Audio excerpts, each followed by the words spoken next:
Salut, c'est Alex, j'espère que vous allez bien. Bienvenue pour cette petite vidéo improvisée.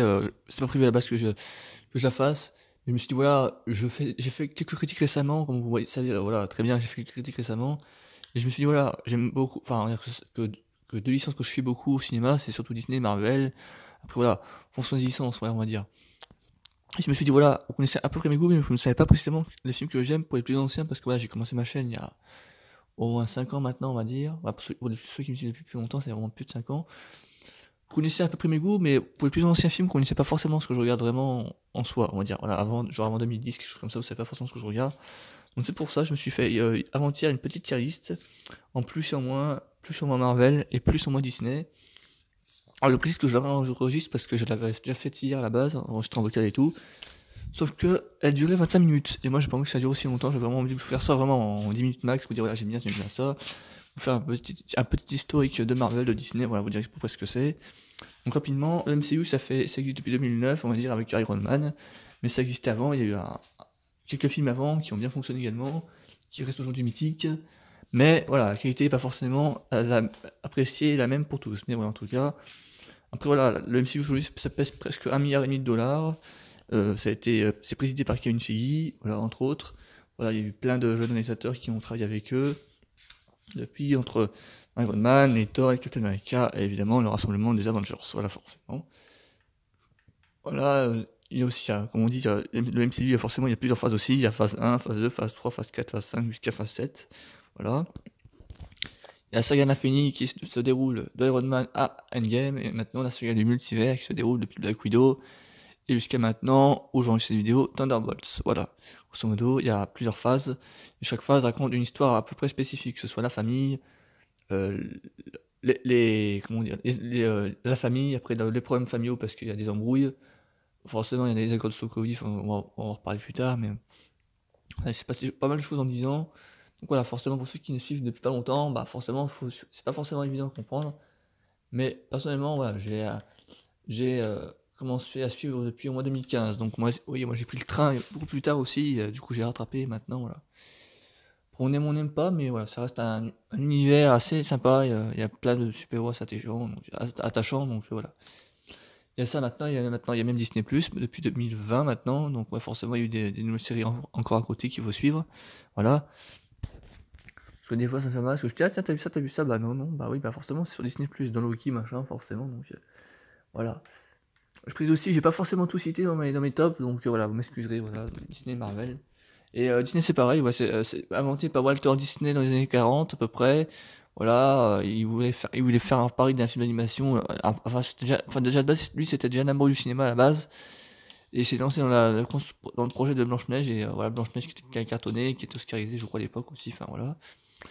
Et puis voilà, depuis c'est plus de 45 films, et puis aujourd'hui, le rachat de plusieurs licences, donc Disney évidemment, t'as Pixar, t'as Marvel, t'as National Geographic, non, comment ça s'appelle le truc, voilà, la nature, Disney Nature, voilà, Star Wars forcément, et depuis 3 ou 4 ans maintenant, la Century Fox maintenant, qui est devenue Century Studio, voilà, globalement.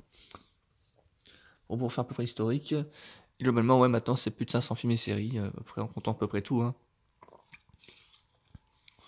Donc on va commencer avec Marvel, ouais, donc plus Disney et Marvel, donc pour vous dire globalement en plus où j'aime mieux et les moins où j'aime le moins, et pourquoi éventuellement je vais essayer de mettre des critères, mais je vais essayer de pas faire trop long parce que déjà l'autre coup hier ça durait 25 minutes, donc je vais essayer de pas faire aussi long que ça. Donc dans mes plus, donc il y a Wish qui est sorti il y a 2 ans maintenant, j'aime beaucoup, en plus c'était pour les 100 ans de Disney, voilà, c'était pour les 100 ans de Disney avec pas mal de références, un peu alors, en arrière-plan et un mélange de 2D 3D qui est pas mal.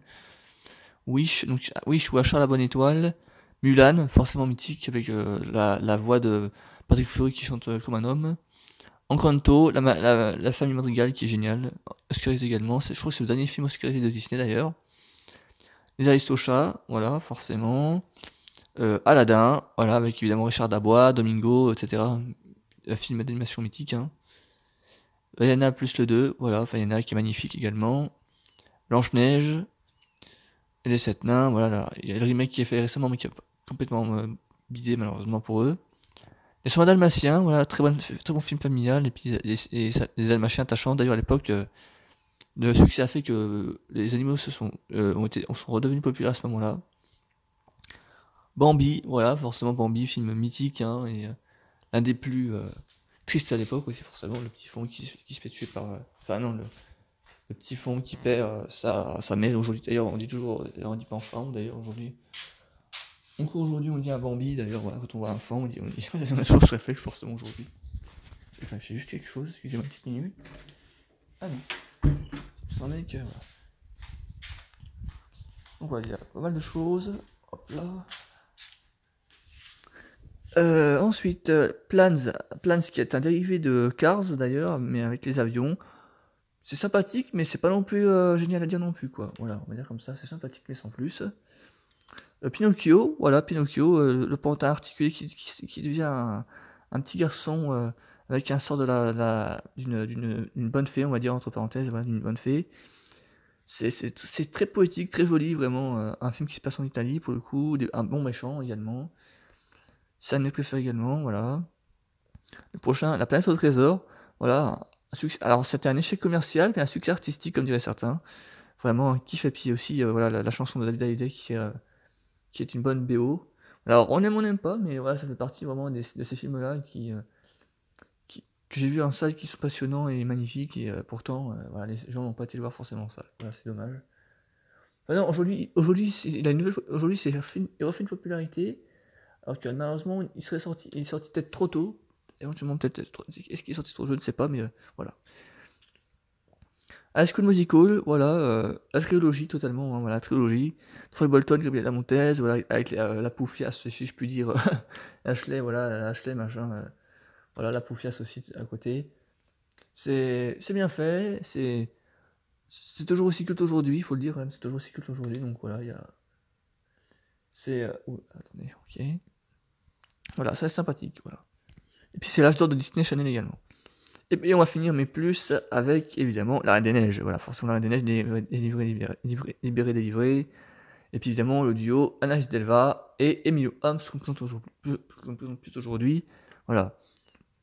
Parce que pour ceux qui ne savent pas, Emilio Hams, c'est une grande doubleuse. Elle a fait encore après, elle a fait La Belle et la Bête avec Emma Watson.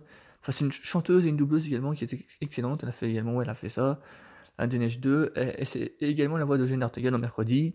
C'est également la voix récemment de Blanche-Neige dans le remake live d'ailleurs aussi. Enfin, la voix chantée, voilà. Regardez Emilio Hams, vous verrez, c'est une excellente doubleuse en tout cas. Et Anaïs Delva également, voilà, qui a la Reine des Neiges 1. Elle n'a pas fait le 2 par contre, après le 2, elle a repris par Charlotte Demontier, je sais plus comment elle s'appelle, mais Charlotte, je sais qu'elle s'appelle Charlotte, ça c'est sûr. Elle est très bien également, en tout cas, mais voilà, ça n'a pas le même succès, mais voilà. Et dans les moins, alors malheureusement, alors ceux que j'aime le moins, Lilo et Stitch, même si ça reste sympathique, mais c'est pas celui que je regarderai vraiment en priorité, c'est pour ça en fait que je l'ai mis en moins. Chicken Little, alors c'était le début de la 3D pour Disney, alors forcément alors c'est un peu bizarre, voilà, forcément par moment, l'histoire est un peu perchée, c'était un plaisir coupable à l'époque, mais bon malheureusement voilà. En tout cas voilà, le film est un peu bizarre parce que voilà, c'était le début de la 3D, mais en tout cas bon, ça reste une petite aventure, voilà, mais sans plus quoi. Aujourd'hui, je vais arriver, je vais commencer à bégayer. Cusco, Empereur Mégalo, je suis pas fan du personnage, c'est pas mon truc, voilà, c'est juste ça. La Belle et la Bête 2, c'est pas terrible, en plus La Belle et la Bête 2, ça fait partie de ces suites, hein, genre comme La Belle et le Clochard 2, etc. Ça fait partie de ces suites qui ont été faites un peu qui ont été faites, mais avec moins de budget, et voilà, pas une belle animation, on va dire, tout simplement. Voilà, un peu c'est plusieurs mini-histoires ensemble, mais non, il fallait pas faire ça. Volt, Stammer et lui, une jolie histoire mignonne, mais pas un gros succès, et voilà, c'est pas foufou non plus, quoi. Voilà. Le drôle de Noël de Scrooge. J'aime Robert Zemeckis pour certains de ses films, comme le Pôle Express ou plus récemment le remake de Pinocchio. Mais Scrooge, la 3D, franchement, c'est pas. Non, ça pique un peu, c'est pas vraiment une référence pour Noël pour moi. Voilà, clairement, voilà. Fantasia. Alors, pour le coup, même si c'est un chef-d'œuvre, pour le coup, voilà, je trouve que c'est un peu long pour un film avec on va dire, tout ce côté artistique, avec la musique classique, je trouve que c'est un peu long. Surtout, c'est en fait que je n'aime pas. C'est un peu long, quoi, à un moment donné. Les aventures Robinson, ça reste sympathique, mais la 3D pour le coup et tout, non. C'est vraiment pas. Ils auraient peut-être mieux travaillé la 3D, des personnages, tout ça. Je suis pas fan. Le Roi Lion 3, logique, le premier cultissime, hein, forcément, voilà, avec toutes ces chansons. Le 2 reste cool, voilà, avec Govou, avec Kiara, enfin voilà, le 2 reste cool. Mais le 3 par contre, avec Timon et Pumba voilà, qui font une espèce de. Ouais, un Royaume 3, mais qui ne raconte rien en fait, c'est juste un espèce de. Je sais pas. Je l'ai vu une fois sur Disney+, si je l'ai vu une fois, on l'a vu en VHS à l'époque, je l'ai revu sur Disney+, il y a peut-être un an de cela, mais vraiment, c'est pas bon du tout, vraiment, voilà. Et on va finir alors, avec La Ferme Sorel, voilà, qui est un bon, alors pour le coup c'est une bonne aventure, voilà, sur une ferme qui cherche à se sauver financièrement, mais non, vraiment, enfin, les chansons sont cool, les vaches, personnages principaux sont attachantes, mais waouh, non, après sinon globalement, si on compte le tout ensemble, non, ça se fait pas trop, c'est pas, non, voilà. Il y a en plus, voilà, bon casting vocal, avec Claire Kame également, Claire Kame qui joue la vache un peu dorée, enfin jaune, et puis Anthony Cavana qui joue le cheval. C'est assez délirant, c'est un bon délire, enfin c'est assez rigolo quand même, on va dire, voilà, il y a quand même quelques bonnes blagues, tout ça. Mais ouais, maintenant, c'est un plaisir quand j'étais enfant, mais maintenant, je le vois maintenant, non, je prenais pas autant de plaisir que maintenant, voilà. Voilà, et bah pour Disney c'est fait, j'ai 10 minutes de fait, ça passe vite. Au plus, je vais aller vite pour Marvel aussi, je fais en 2 parties. Je vais vite pour Marvel. Donc, ce que j'aime le plus, c'est 4 Fantastiques, voilà, pour l'époque, Captain America Civil War, la team Captain America contre la team Iron Man, voilà, avec les accords de Sokovie qui font que ça part un peu en cacahuète. Avengers Infinity War plus Endgame, voilà, forcément, c'est l'apologie, ouais, l'affrontement final avec les deux de 10 ans d'MCU. Les X-Men, voilà, groupe mythique, hein. Daredevil Born Again, c'est récent que j'ai aimé, voilà. Avec le Kite qui revient en mer de New York, donc c'est sympathique. Captain Marvel, elle était pile entre les deux films, entre Endgame et Infinity War. Elle était bien entre les deux, et avec une scène post-générique qui est intéressante à l'époque, pour ce qui va se passer ensuite. Iron Man, forcément, le premier film qui lance toute la saga. Le Soldat de l'hiver, voilà, très bon film d'action avec le côté historique, voilà, de la guerre mondiale à l'époque. Les Gardiens de la Galaxie, voilà, James Gunn qui présente ces Gardiens de la Galaxie qui restent aujourd'hui incontournables. Black Panther, voilà, avec Chadwick Boseman, forcément, qui décide aujourd'hui. Il y a un excellent casting, excellent effet visuel, excellente musique. Avec Ryan Coogler, enfin fait par Ryan Coogler encore, voilà. Thor Love and Thunder, alors autant l'humour est con, mais visuellement ça c'est quand même pas mal, voilà, faut le dire. Voilà, l'humour est con, mais voilà, visuellement ça c'est quand même pas mal, voilà. Mrs. Marvel, elle est attachante, bonne série, voilà, il y a un bon personnage, bonne série, alors on aime ou on n'aime pas, mais voilà, moi j'aime bien. Hawkeye, voilà, bonne série également avec Hawkeye, sorti il y a maintenant 2 ans déjà, avec donc forcément Jeremy Renner. L'introduction de Kate Bishop, le retour de Yelena, c'était sympathique, voilà, c'était sympathique. Doctor Strange plus 2, voilà, parce que bah moi c'est en plus le premier que j'ai vu pour le coup. Doctor Strange avec sa suite que j'ai attendu un moment, donc voilà. Et Les Éternels, voilà. Bon, pour le coup, celui-ci, c'est dommage, c'est un flop, mais alors pourtant, j'ai bien aimé, voilà, pour le coup. Vu que Cersei, tout le groupe, l'avènement de Tiamut, malheureusement, le céleste Tiamut, mais voilà. Et dans les moins, alors malheureusement, c'est un peu logique. Donc, Thor de le monde des ténèbres, Avenger les Durtons, c'est pas celui que j'aime le moins, voilà, je trouve que c'est pas forcément le meilleur, et puis, enfin, pour moi, c'est pas le meilleur, mais ouais, il y a pas, enfin, j'aurais peut-être pu faire autrement, ouais, c'est juste ça, en fait, clairement. Ant-Man 3, voilà, même la série Ant-Man, globalement, c'est pas foufou non plus. Voilà, Ant-Man 3 Quantumania, avec l'introduction de Kang le Conquérant, c'est pas terrible. Agatha à la longue, alors autant j'ai adoré WandaVision, mais Agatha à la longue, franchement, ouais, c'est sympathique. Ouais, il y a quelques révélations quand même sympathiques pour la suite du multivers, mais voilà. The Marvels, alors pour le coup, ça c'est logique, c'est pas forcément terrible. Pourtant, il y a une bonne aventure, il y a quand même des bonnes scènes d'action, voilà, encore une fois. Après, les effets visuels sont mal faits, c'est mal incrusté. Voilà. Une bonne scène post-générique, par contre, c'est quand même bien fait, mais après, sinon, voilà. Secret Invasion, pareil, c'est pas une série forcément. Enfin, c'est cool, il y a quelques scènes d'action sympathiques, mais après, voilà. Ça fait plaisir de revoir Don Cheadle et Samuel L. Jackson en Fury, mais après, voilà. She-Hulk, voilà, elle est attachante. Voilà. Série très con quand même, faut le dire. Voilà, il y a quand même quelques scènes d'humour, mais ça reste très con quand même. Ouais, c'est pas intéressant forcément pour. Enfin, ça a été mal fait, voilà, clairement. L'apparition de Bruce Banner est sympathique, avec son fils d'ailleurs à la fin, son spoiler, son fils aussi à la fin. Quelques révélations également, le retour de Daredevil également. Mais non, ouais, franchement, c'est pas non plus la folie, quoi. Voilà. Pour finir, Moon Knight, voilà, j'aime beaucoup le personnage de. Enfin, le personnage de Badass. Oscar Isaac est un très bon acteur, mais après le personnage, franchement, c'est pas non plus la folie. J'aime beaucoup après, le côté égyptien qui est sympa. Mais ça ne reste pas mémorable non plus, quoi. Et bah voilà, donc ça a quand même joué 5 grosses minutes de moins. J'ai quand même fait vite, heureusement, parce que sinon, voilà. Je vais essayer de faire mieux avec les images. Voilà, merci de m'avoir suivi, c'était Alex. Voilà, j'espère que ce petit top et flop vous aura plu en fonction de mes goûts, en fonction de Disney et de Marvel. N'hésitez pas à liker, à partager également, à me suivre sur Twitter, sur Insta, machin, et à vous abonner également aussi. C'est gratuit, donc voilà.